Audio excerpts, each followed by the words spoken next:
창세기를 보면요, 천지창조 후에 6일째 되는 날 하나님께서 인간을 만드셨습니다. 무엇으로 만드셨냐면은 흙으로 만드셨죠. 그리고 아담이라고 불렀어요. 이 아담이란 뜻이 이 흙이란 뜻입니다. 흙. 그러니까 그 흙은 세상의 근본 물질이잖아요. 그러니까 자연이지 않습니까? 자연의 물질을 통해서 인간을 만들었다는 거예요. 흙이나 인간이나 별반 다르지 않다는 거죠. 자연과 인간은 원래 하나라는 겁니다. 다만 다른 게 있다면은 그 흙덩어리에 하나님께서 숨을 불어넣어 주시잖아요. 그 점이 다른 거죠. 그것 빼놓고는 사람이나 자연이나 하나입니다. 아담의 갈빗뼈를 취하셔서 거기서 여자를 만들잖아요. 아담의 일부인 갈빗뼈를 취해서 여자인 하와를 만듭니다. 사람들은 이걸 가지고서 여자는 남자보다 훨씬 더 고급진 세라믹에서 만들어진 고급진 재료로 만들어진 존재니까 훨씬 더 섬세하고 이렇게 말씀하시는 분이 있는데 뭐 부인하지 않겠습니다. 맞는 말이고요. 그러나 그보다 더 숨은 뜻은 아담과 하와가 한 몸이라는 거예요. 그죠? 자연과 아담이 하나이듯이 아담과 하와도 원래는 하나다. 그죠? 그래서 모든 인류는 그 하나에서 시작이 됩니다. 하나에 아담에서 이브로 나오고 그 아담과 하와 사이에서 자손들이 태어나죠. 그래서 태어난 자손이 누구죠? 가인과 아벨이죠. 네. 근데 어떻게 해요? 하나가 나누고 나니까 갈등이 생기지 않습니까? 하나일 때는 그렇게 싸울 일이 없겠죠. 비록 하나에서 나왔지만 갈등이 생겨서 형인 가인이 아벨을 돌로 쳐 죽이는 사건이 발생합니다. 아벨은 죽었고 가인은 벌을 받아 쫓겨납니다. 그래서 졸지에 이 아담 부부는 두 아들을 동시에 있습니다. 그래서 하나님이 그 대신에 이제 셋을 주죠. 셋. 아담에서 셋으로 계보가 이어지는 겁니다. 셋의 아들이 에노스고, 에노스의 아들이 게난이고, 게난의 아들이 마할랄렐이고, 마할랄렐의 아들이 야렛입니다. 그 야렛의 아들이 에녹이에요. 그러니까 아담, 셋, 에노스, 게난, 마할랄렐, 야렛, 그 다음에 일곱 번째 에녹이죠. 그러니까 아담의 7대손 에녹 이런 말이 거기서 나오는 거예요. 아담의 7대손 에녹 유다서에 나오죠. 에녹이 뭘로 유명하죠? 에녹은 죽음을 경험하지 않고 하늘로 올라간 사람으로 유명하죠. 에녹의 아들이 누군지 아세요? 에녹의 아들이 무두셀라입니다. 무두셀라. 무두셀라 하면은 저는 어렸을 때 서, 수, 화무, 거북이와 두루미, 삼천갑자, 동방사 기억 안 나세요? 거기에 나오는 인물입니다. 워낙 귀한 독자돼가지고 오래 사는 생물은 다 갖다 붙이는 거예요. 거북이, 두루미, 삼천갑자, 동방사. 성경에는 무두셀라가 가장 오래 산 사람이거든요. 여담이지만 무두셀라라는 말의 뜻이요. 그 무트와 셀라라는 말이 이렇게 합쳐서 무트셀라, 무두셀라 이름이. 무트라는 말이 죽음이라는 뜻이에요. 히브리어. 뭐 창, 그러니까 사람 죽이는 창 있지 않습니까? 창을 뜻하기도 하고 죽음을 뜻하기도 하고. 셀라가 보내다, 던지다 이런 뜻이에요. 그러니까 창을 던진다, 죽음을 던진다 이런 뜻이 함축이 돼 있겠죠. 무슨 아들 이름에 그렇게 무시무시한 단어를 조합시킵니까? 근데 성경의 이름에는요 다 하나님의 숨은 뜻이 있어요. 그러니까 사실 에녹이 자기 아들의 이름을 무트셀라라고 지었을 때에는 하나님과 동행을 하면서 하나님 들었던 얘기가 있었던 것 같아요. 세상에 종말이 온다. 그죠? 그런 얘기를 들었던 것 같아요. 그러니까 경고하는 의미에서 세상에 대한 경고로 자신의 아들 이름은 심판이 온다. 죽음이 곧 온다. 그러니까 회개하라. 그런 의미에서 자신의 아들의 이름을 무두셀라, 무트셀라라고 지었던 것 같습니다. 성경에는 없는 얘기지만 그렇게도 많이 얘기합니다. 그래서 이 무두셀라의 아들이 라멕이고 라멕의 아들이 바로 노아입니다. 노아. 그래서 노아는 아담의 10대손이에요. 노아 때 무슨 일이 일어나죠? 노아가 600세 때 홍수 심판이 일어나죠. 그래서 전부 다 죽습니다. 다 죽어요. 노아 한 가정만 빼놓고 다 죽습니다. 근데 이제 재밌는 게 뭐냐면은 성경에 누가 몇 세까지 살았고 몇 살 때 누구를 낳았다라는 그런 기록이 있지 않습니까? 아담이 130세에 셋을 낳고 920 몇 년을 살고 죽었다 뭐 이런 식으로 계속 되지 않습니까? 그거 다 계산을 해보게 되면요. 그러면은 무두셀라가요 언제 죽었냐면은 노아가 자기 손자가 600세 되던 해 죽었어요. 신기하죠? 예, 그러니까 가장 오래 산 사람인데, 그러니까 가장 오래 살았다라는 것도 사실은 참 성경적인 의미가 있는 게 그만큼 하나님이 오래 참으시는 거죠. 우리들의 심판을. 언제까지 참아요? 성경에서 가장 오래 산 사람이 죽을 때만큼 참으시는 거죠. 그래도 어떤 회복의 기미가 없자 심판을 내리시죠. 그런 얘기들이 있습니다. 그래서 그 당시에 이제 홍수 심판으로 인해서 이제 뭐 가인의 후예도 다 죽죠. 뭐 황순원 씨의 카인의 후예라는 소설이 있는데 카인의 후예 없습니다. 노아 혼수때 다 죽었어요. 오로지 노아 부부 그리고 세 아들이 있었는데 셈과 함과 야벳, 그래서 며느리까지 합쳐가지고 단 8명만 살아남습니다. 아담 이래로 다시금 8명으로 이제 온 지구가 세팅되는 거죠. 노아의 세 아들이 셈과 함과 야벳이라고 했죠. 그 중에 그 장남한테 계보가 이어졌잖아요. 그러니까 노아의 장남이 셈이잖아요. 셈. 그 셈의 아들이 아르박사십니다. 아르박사시고 아르박사스의 아들이 셀라. 셀라의 아들이 에벨. 헤벨이라고도 해요. 에벨이라고도 하고 헤벨이라고도 하고. 이 에벨의 아들이 벨렉입니다. 벨렉의 아들이 루의 아들이 수룩. 수룩의 아들이 나홀. 나홀의 아들이 데라. 데라의 아들이 아브라함입니다. 데라에는 세 아들이 있었어요. 아브라함과 나홀과 하란입니다. 오늘 우리가 본문에서 나온 그 아브라함입니다. 하나님이 자신을 소개할 때 뭐라고 소개하시냐면은 아브라함의 하나님, 이삭의 하나님, 야곱의 하나님이라고 소개를 합니다. 아브라함이 100세에 이삭을 낳습니다. 굉장히 중요한 성경적인 사건이죠. 그 이삭의 아들이 야곱이고 야곱이 곧 이스라엘입니다. 야곱이 곧 이스라엘이에요. 데라가 아브라함과 나홀과 하란을 낳죠. 그리고 번쩍 친척 아비 집을 떠나지 않습니까? 창세기 12장에. 근데 이 막내 하란이요, 제일 먼저 죽어요. 막내가.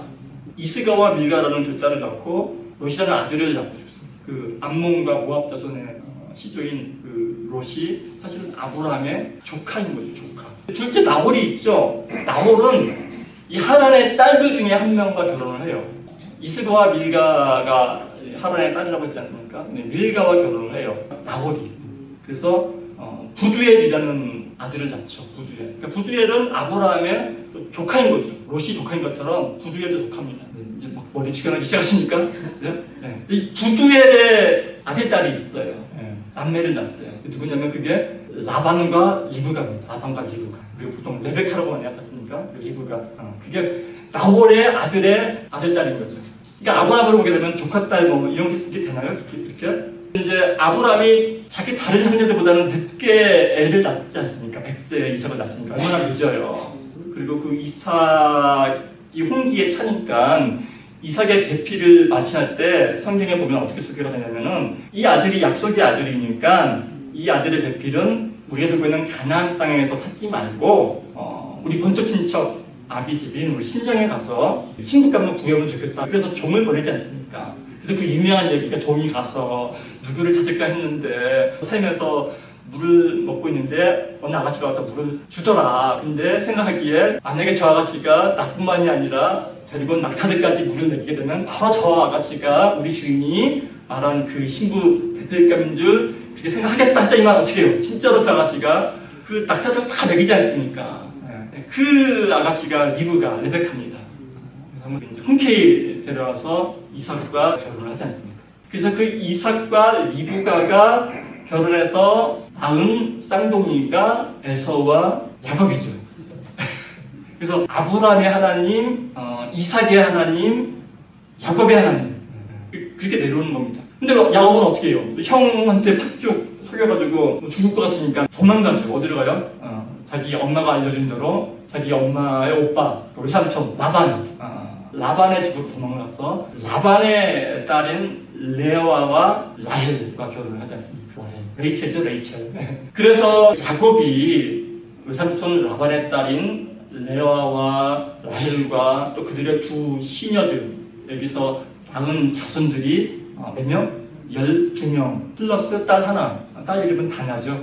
루벤, 시므온, 유다, 레위, 단, 갓, 납달리, 아셀, 이사가, 스불론, 요셉, 베냐민, 그리고 다냐. 그렇게 야곱으로부터 12명의 형제. 그래서 그게 이스라엘이 되는 거죠. 근데 그 중에서 레이와 시므온은 그 딸 다나 강간 사건 때문에 장자권에서 제외가 되고, 또 레위는 땅을 물려받지 않지 않습니까? 레위는 제사를 하는 선교되는 그런 지파니까 제외를 하고, 그 다음번으로 상속권자가 이제 유다인 거죠. 그래서 유다한테 홀이 내려가는 거예요. 야곱의 홀이 르벤도 아니고 시므온도 아니고 레위도 아니고 넷째인 유다한테 내려가는 겁니다. 유다가 베레스와 세라라는 그 또 쌍둥이를 낳아요. 그 중에서 첫째가 베레스인데 베레스가 헤스론을 낳고 헤스론이 람을 낳고 람이 암미나답을 낳고 암미나답이 나손을 낳고 나손이 살몬을 낳습니다. 살몬이 또 우리한테 익숙한 얘기죠. 살몬이 누구냐면은 그 여호수아서에서 여리고 전쟁 때 이스라엘 정탐꾼 2명을 숨겨두지 않습니까? 그 기생 라합이죠. 그 기생 라합과 결혼해서 보아스라는 사람을 낳은 사람이 살몬이에요. 추측을 하건대 아마도 그 이스라엘 정탐꾼 2명 중에 한 명이 살몬이었을 것이다 라고 얘기를 하죠. 그래서 살몬과 라합이 결혼해서 낳은 아들이 보아스다. 보아스가 누구랑 결혼을 해요? 룻이죠. 룻기에 나온 룻입니다. 그래서 혹자는 또 어떤 얘기를 하냐면은 보아스는 어머니가 라합이잖아요. 라합. 그러니까 이스라엘 족속이 아닌 이방인 여인이지 않습니까? 이방 여인이 가져왔던 뭐 차별 이런 것들을 경험했겠죠. 아무래도 엄마니까. 그래서 거기에다 어떤 연민이 있었겠죠. 그러니까 아마 보아스가 룻을 바라보는 시각이 남달랐을 것이다 라는 그런 실질적인 그런 생각도 해볼 수 있는 것이죠. 그래서 이제 그 보아스의 아들이 오벳이고 오벳의 아들이 이세고 이세의 아들이 다윗인 거예요. 다윗이 이스라엘의 초대왕 사울에 뒤이어서 두 번째 왕이지 않습니까? 다윗의 아들이 굉장히 많은데 그 중에서도 그 다윗의 위가 어디로 넘어갔냐면은 하필이면 자기 부하, 그러니까 이방 사람이죠. 햇사람, 우리야의 아내. 그것도 아주 정말 치사한 방법으로 갈취한 햇사람 우리야의 아내 벳세바 통해서 얻은 아들이 솔로몬이죠. 참 아이러니한 겁니다. 진흙탕에서 무슨 연구시키는 것도 아니고 솔로몬의 아들이 르호보암 때 나라가 나뉘죠. 북이스라엘의 여로보암, 남유다의 르호보암, 여로보암과 르호보암. 보암 해가지고 서로 형제인 줄 알았는데 아닙니다. 원주지간입니다. 르호보암과 여로보암. 르호보암의 아들이 아비야 왕입니다. 아비야 왕의 아들 이름이 아사 왕이고요. 아사 왕 아들이 여호사밧 왕이에요. 그 유명한 여호사밧 왕입니다. 그러니까 르호보암 때만 하더라도 북이스라엘과 남유다는 서로 으르렁거리고 근데 이제 아비야 아사를 거치면서 여호사밧 왕 때는 어떻게 되냐면은 여호사밧 왕의 아들 여호람과 북이스라엘의 아달랴가 결혼해서 낳은 아들이 아하시아입니다. 그런데 여호람의 아내인 아달랴의 친정 오빠 이름이 아하시아와 여호람입니다. 똑같아요. 환장합니다. 여기는 아버지와 아들인데 여기는 친정 오빠들이에요. 똑같이 성경에서 자주 등장합니다. 성경 여왕기를 읽다 보게 되면은 굉장히 많은 헷갈릴 때가 있습니다. 어쨌든 아하시아가 이후에 다 죽고 대가 끊기게 되고 잠깐 이 엄마 아달랴가 대신해서 이들을 통치를 하다가 죽은 아하시아의 그 여동생이죠. 고모와 고모부 여호야다 제사장 여호야다의 도움으로 6달 난 유아스 왕이 살아남죠. 그래서 대를 잇습니다. 그 유아스 왕이 그 아버지 아하시아를 뒤를 이어서 유다의 왕위를 잇고 그 유아스 왕의 아들 이름이 아마샤 왕이고요. 아마샤 왕의 아들이 아샤라입니다. 근데 아샤라 왕이요. 그 이사야서에서 그 유명한 우시야 왕이에요. 우시야 왕의 아들이 요담이고 요담의 아들이 아하스고 아하스 왕의 아들 이름이 여러분 잘 아시는 히스기야 왕입니다. 히스기야의 기도로 유명한 히스기야 왕의 아들이 므낫세고 므낫세의 아들이 아몬이고 아몬의 아들이 개혁군주로 유명한 요시야 왕입니다. 요시야 왕도 세 아들을 뒀는데 여호아하스, 여호와김, 그 다음에 시드기야로 알려진 여호냐라는 세 아들이 있는데 다들 다 유다 말기예요. 유다 말기에 이들이 다 차례대로 그 혼란기에 왕위를 잇습니다. 간혹 여호아하스 같은 경우는 3개월 만에 회의당하고 죽기도 하고 대신에 올라간 여호와김은 예레미야 시대 때 바벨론으로 끌려가지 않습니까? 끌려가고 그 아들 여호와김도 왕위에 오르지만 시드기야를 끝으로 여고냐를 끝으로 유다가 이스라엘이 맹사 사라지게 되죠. 북이스라엘은 그보다 200년 전에 먼저 아수르에 의해서 망하게 됩니다. 제가 이런 족보 이야기죠. 족보 이야기를 이렇게 하는 이유는 우리가 성경을 읽는 데 있어서 저 같은 경우는 그랬어요. 가장 걸림돌 중에 하나가 뭐냐면은 제사 이야기와 족보 이야기였어요. 근데 오늘 성경 본문에 하나님께서 모세에게 자신을 어떻게 설명을 하시냐면은 나는 내 조상의 하나님, 아브라함의 하나님, 이삭의 하나님, 야곱의 하나님이라고 말씀합니다. 일종의 족보거든요. 지금 어떤 상황이냐면요. 모세가 떨기나무 아래에서 불이 붙었는데 나무는 하지 않는 그런 신비한 현상 앞에서 보이지도 않는데 무슨 소리가 들리는 그런 어떤 두려운 상황 앞에 직면해 있는 겁니다. 모세는요. 하나님을 본 적도 없고요. 하나님이 누군지 잘 몰랐어요. 그런데 그 모세, 두려움에 떨고 있는 모세에게 하나님께서 두려워하지 말라고 하는 거죠. 나는 너희 조상의 하나님, 네가 너무나도 잘 알고 있는 아브라함의 하나님이고 이삭의 하나님이고 야곱의 하나님이다 라고 자신을 설명해 주세요. 유대인들은요 태어나면서부터 귀에 못이 박히도록 아브라함 이야기를 듣습니다. 이삭 이야기를 들어요. 야곱의 이야기를 듣습니다. 이제 못이 박히도록 듣고요. 그것도 외웁니다. 왜요? 자기 자식한테도 해줘야 되니까. 더군다나 모세 같은 경우는 자신이 이끌어야 될 이스라엘 민족이 그 야곱의 자손 아닙니까? 직접적으로. 그러니까 너무나도 친숙하고 익숙한 사람이 모세에게는 야곱이라는 것이죠. 하나님께서는 너에게 너무나도 익숙한 야곱의 하나님이고 야곱의 아버지인 이삭의 하나님이고 이삭의 아버지인 아브라함의 하나님이다. 그들은 나와 같이 먹고 마시고 대화를 했던 사람들이다. 너 알지 않냐? 두려워하지 말라는 거죠. 그렇게 모세에게 자신을 계시하신 하나님이요. 오늘날에는 어떻게 우리에게 자신을 드러내시냐면은 예수님을 통해서 우리에게 말씀하세요. 너희들에게 유일신이니 무슨 뭐 중동의 신 뭐 이런 하나님은 생소할지 모르겠지만 나는 예수라는 한 인간의 하나님이다라는 거죠. 그러니까 너희들과 같이 이 땅에서 같이 숨쉬고 살아 숨쉬고 같이 음식도 먹고 인간이죠. 인간 예수. 그리고 그 예수가 바로 너희들을 위해서 너희들의 죄를 대신해서 십자가에 죽으셨죠. 바로 그 예수의 하나님이라는 거죠. 그러니까 너희들이 예수를 믿는다면, 예수를 사랑한다면은 우리는 동일하게 그 친근한 마음으로 하나님을 사랑할 수 있다는 거예요. 예수님은 하나님을 아버지라고 부르셨어요. 그죠? 그 중에서 특별히 이 아바 아버지라고 부르셨죠. 이 아바라는 말은 우리말하고 똑같아요. 아빠라는 말입니다. 가정에서 흔하게 부를 수 있는 그런 말이에요. 지금은 그게 예수님 당연히 아빠 아니야? 아버지 아니야? 그렇게 생각하실지 모르겠지만 당시에 하나님을 아빠라고 부를 수 있는 사람은 없었습니다. 그러나 예수님께서는 가족 간에 친근하게 쓰이는 호칭은 하나님한테 대입을 하죠. 그리고 교회에서 우리가 부르는 호칭이 뭐예요?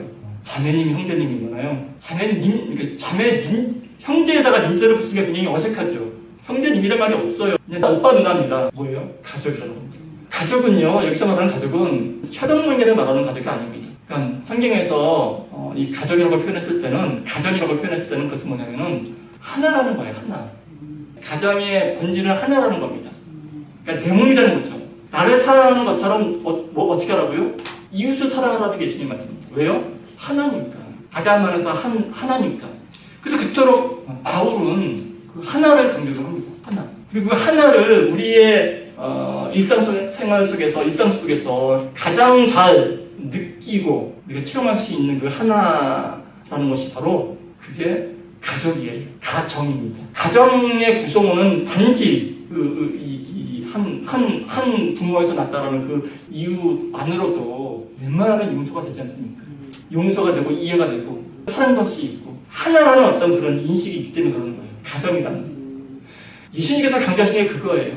예수 안에서 하나라는 말은요, 바로 서로 사랑하라는 말인 거예요. 이웃을 내 몸처럼 사랑하라는 말이 바로 그 말인 거예요. 그래서 교회에서 모여서 우리가 해야 될 일이 있다면요, 남을 나처럼 여기되 근원까지 올라가서 아담까지 올라가게 되면은 우리는 다 하나구나 라는 걸 깨달은 상태에서 남을 나처럼 바라보라는 거예요.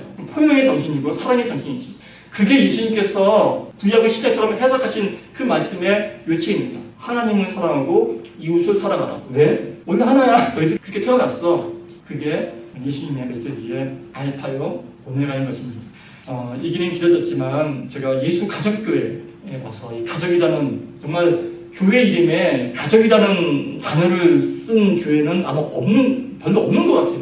그러나 이 가족이라는 말 자체가 정말 교회의 본질이요, 예수님의 가르침에 핵심인 것 같아서 제가 오늘 좀 길었지만 아담서부터 시작해가지고 예수님까지 이르는 족보를 한번 살펴봤습니다. 그래서 예수 가족교회 성도 여러분들은 이름에서와 같이 늘 상대를 남을 가족처럼 여기는 그 예수님 말씀에 충실한 예수님의 은혜를 날마다 체험하는 귀한 성도 여러분이 되시기를 예수님 이름으로 축원합니다.